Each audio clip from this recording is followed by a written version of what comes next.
I mean, the games haven't been as boring. I think now fans are starting to find that you can watch the all 22. So a lot of more football fans is like, you know what? Even if the game is boring, I can watch it like this and get a little bit more interesting. You know, you get the stats and stuff like that, and then halftime, and then the host, they keep doing crazy stuff and making Richard Sherman make crazy faces. And so many things that go around Thursday night football now. I don't know if you've seen it. I don't know if they played it prior to, but there's also a thing about Michael Parsons on Amazon Prime. There was his last thing as a Dallas Cowboy. He dressed up in disguise. It was funny. Also, funny thing about it is I went to that restaurant when I was down there, but nonetheless, Micah had to promote it, and I'm like, man, you a Packer, and you still got to promote your last thing as a Cowboy, Hey, saying you wanted to you're be a right. Cowboy for life. Like that's insane. But after Jason Myers boots a 52-yard field goal on the final play, lifting the Seahawks 23-20 win over the Cardinals, a lot of people are sitting back and having questions. Kev was in the VIP chat saying, hey, man, what I tell you about Marvin Harrison Jr.? And then Marvin Harrison Jr. coming with a big touchdown. It was a big play. I mean, there were a lot of drops in that game. But, Joe, watching this, what did the Cardinals show you after that loss? They don't know how to finish games. Hmm.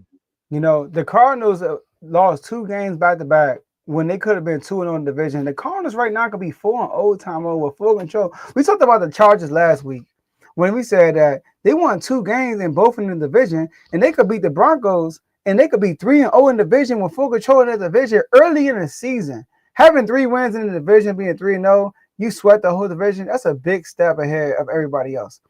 When they could have done it, they lost a close game against the Rams when Kyler Murray, sorry, not the Rams, the 49ers, when Kyler Murray almost got a safety, but then the 49ers get a safety. You know, like he gets sacked on the 1-yard line. It wasn't a safety. Matt Jones gets sacked on the 1-yard line. Sorry, in the end zone. It was a safety, and you still lose the game. So, and then last game, I mean, I'm not going to put that on Kyler Murray. Marvin Harrison was bad earlier. I'm not going to lie. He had a drop pass that turned into an interception, but he turned it up in the second half of the game. That touchdown he caught, that drive particularly, he was really good at drive, all right? But the Arizona Cardinals have a hard time closing out games. So I look at the Arizona Cardinals season. The first game of the season, they played the Saints, right? They played the Saints. They won 20-13. Okay, cool. Then they played the Panthers, Tomo. They were up 27-3.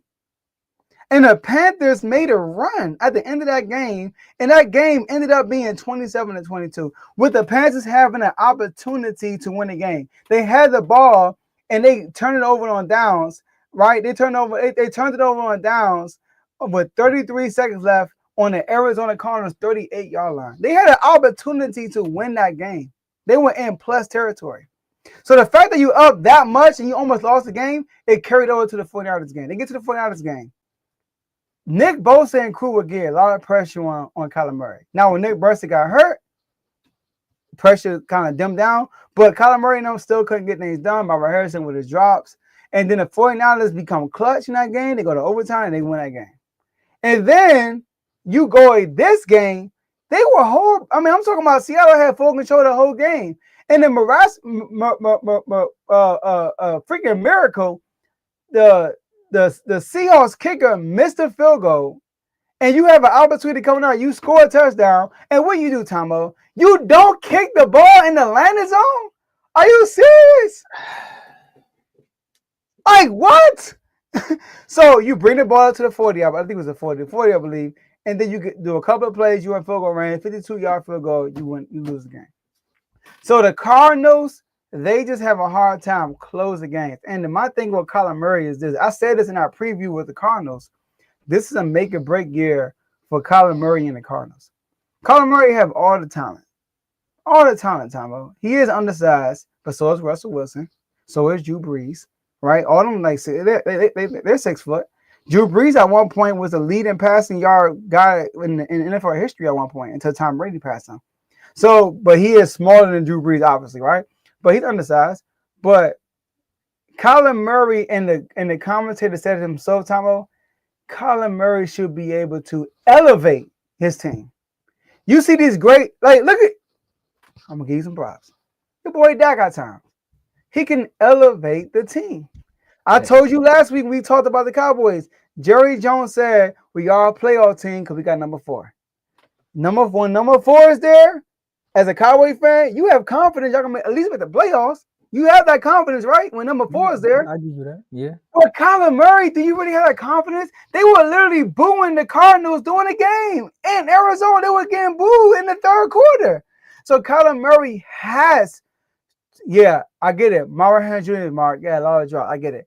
But when you watch the Cardinals, do you see Kyler Murray elevating his team to a different level, like a JD5, like I said, Dak Prescott, or a Jalen Hurts? You know what I mean? Like guys like that elevate your squad. I mean, you talk to anybody that played in college around his time that's from Texas, they all tell you Kyler Murray was the GOAT. They all tell you that. I mean, he had the same offensive coordinator as my guy. I mean, I'm just saying. And look what happened. So they just have a hard time closing games. But I do like what I saw from Marvin Harrison Jr. in that last TD drive they had. I found like it seemed like he got the demons out of his head, and he came through and got that last touchdown. So it's tough because right now they went from first to last in the division, just like that. And you said basically, so what you said you learned from this is that they can't finish games, right? What I learned from this is a second year head coach. Oh, sorry. All No, right. Carl said they won a regulation. He right. Yeah, it was a Yeah. close game. I say Yeah. overtime. You got a second year head coach going paired up with a quarterback that the league has its ebbs and flows on, right? And like you said in the previews, we talked about it, and I think I said it. I was like, Kyler Murray could be JD5 if he locked in, right? Like he has the intangibles as far as like quarterback skills, playmaking ability. Like it's all there. It's just like they can't put it all together at the same time, or even when they do put it all together, it's like something falls apart. It's like they're playing Jenga. It's like you on the last piece, you move it, and then it starts shaking, and the next thing you know, third year. Thank you, DeCourse, third year. And if it's and once they move that one piece, it just all falls apart. Because that's literally what happened in the Panthers game. That's kind of in this game, it kind of started like it just reeled over from the 49ers game. It was just like, what happened? How did we get here? And now we're trying to do slow starts. And then again, whatever not even fumbleitis, the Butterfinger demons that was chasing Marvin Harrison, and just it was all in his head. He went up, made a big play, and when he came down, you could see it. Like he was like, this is the moment. Like I finally got it. So who knows? Maybe what I learned from this game is this could be the stepping stone, right? You're 0-2 in the division now, and now you have to go on and just now it's a bad way to have destiny in your hand, but destiny is in your hand for the rest of the season because now you know what not to do in games. You take from the 49ers game all the bad, and then you move on and make it positive. You take the bad from the Seahawks game and say, okay, now I know Marvin Harrison is going to be the clutch guy that we want him to be. Because I think one of the announcers said it. They was like, look, man, with your size and your frame, we want you to go 1,000 miles per hour. Like, you need to be the guy. Like, it's not like you Kavontae Turpin height and you got good hands. You're tall. You're a good receiver. The namesake is on your back. I know that's a lot to live up to. It's kind of like Bronny James just a little bit, but the memes was out when he was dropping passes. They was like, man, maybe Marvin need to go on Maury because we don't know who this kid is.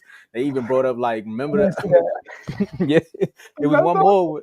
It was one more where they was like, we got Marvin Harrison in his prime, and they were showing all college highlights. I was like, come on, bro, y'all, the internet will kill you. And trust me, I just rolled over to TikTok, so I know you will get killed in them comments. But they got 2 more games. I think they bounce back against the Titans, right? Then they got the Colts, Packers, Cowboys, and then they get their revenge tour. They go back to Seattle, and then they got the 49ers at home. I say take the next 2 games. If they start spiraling out of control, I might agree with you, Decorius, on that one. Like, I'm not gonna say the playoffs, but I'm gonna say the talks will begin. Not getting fired, but he will be on the hot seat just a little bit, or because they like getting rid of coaches before they put everything on the players. And the more and more we start to have these conversations, the more and more I start understanding where Carl is coming from, because it's like, okay, at some point, the players have to make a play. Kyler, everything has changed around but you. Like, what's the common denominator? Like, I say the same thing about Dak. When you look at the Cowboys, everything around has changed. But what's the common denominator? It's you. Head coaches, offensive coordinators, all these people have changed, but the only consistent thing is you. And if the results are still the same, at some point, it's like, what is the player going to do? So, Kyler, we said it in the offseason. Now is the time. Scrutiny's there. The doubt is now sinking in. Like, here we go again. Who's going to turn it around? So I agree with you 100%, Joe. It's like, come on, Kyle. Now it's up to you to lead this team or at least stir it in the right direction. Hey, shout out to my homie Hector. Shout out to my homie Hector. And shout out to my boy Christian, too. Arizona sucks anyways. What are you talking about? All right. But here's the thing. I see the Corey's comment. If Arizona don't get it right, they got fired. Where is that? I got you. Right. All right. Bruh, it's not Jonathan Gannon. It's Kyler Murray, bruh. No, I get it. Marvin Harrison Jr. having his flaws. But Kyler Murray got paid last time I checked, right? He got paid as a top quarterback.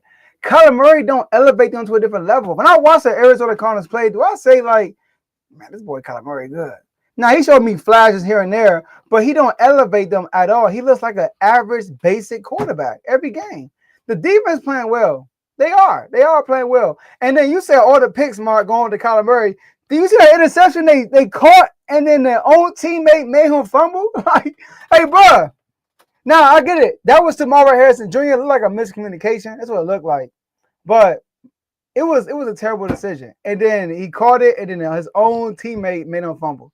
So I think, like, I know in the NFL, you normally move on from the coach before the quarterback. But like I said in the offseason, Tomo, when we did our predictions for the Cardinals, I said this is Kyler Murray's make or break year for the Cardinals. He would get another job, obviously, because he's a good quarterback. But for the Cardinals, bro, like, if I'm the Cardinals, if this year don't do good for them, I'm moving on. So let me ask you this, because I remember when we had that conversation. Two questions. One, if Kyler leaves, do you think he has like a Baker-esque type of career after that, where he kind of falls around different teams and then he finds his home, like how Baker did with the Bucks? Yeah, I'm cool with that. And like what Mark said in the comments, Kyler needs a reset. Trade him. He needs a reset. He can go somewhere, and he has a talent, but it all depends on what he's doing behind the scenes. And we all know that Call of Duty situation. Like, they had to put in his contract to study film. Like come on now. Like I said, like Cliff Kingsbury was there. Speaking of Cliff Kingsbury, Johnny Manziel. I mean, all the talent in the world, but the man never studied footage. And because of that, he was trash in the NFL. You know what I mean? Like, NFL, you can't just get in the NBA, bro. You could kind of get by talent. In the NFL, you can't do that. Like, you actually have to like you hear NFL players. Go ahead. I think you got 2 years, 2 to 3 years you can get by off talent. Like, if you're just like, in the I'm gonna say NFL, like Dez Bryant. maybe 1 year, bro. I don't know. Only reason I say that is because my prime example was Dez Bryant. He had 3 great years. Couldn't run a route to save his life. He only had 3 routes in his bag. If Dez Bryant would have took 1 or 2 years, his first or maybe his second year in the league and worked with a route tech, I think he's still in the league to this day. But because he was only good at 2 things and just going off his physical abilities, at some point, once you start getting hurt, you get older, Father Time, and it's just going to be a decline because now you're trying to do things that your body can't do, and it's not going to look right. You seen Space Jam. So I think I give you like 2 years. You can get off on talent, but if you don't do anything after that, you might just fall to the wayside. Facts. And Kyler Murray is injury prone. Yep. He gets hurt almost every. Last year he didn't get hurt, but he always normally get hurt, and he falls off in the second half of the season. So let's see. Like you said, you put on the schedule. Let's see what happens. Gotcha. And this is my second question, and we can move on to the next one. Speaking of trades, crazy world. Would you swap him and Tua? Yes. Okay. Because Tua issue is he can't improvise. But for Miami, you think Kyler, that would be a perfect situation? If I'm saying, yeah. The issue with Tua is when pressure comes, that's it.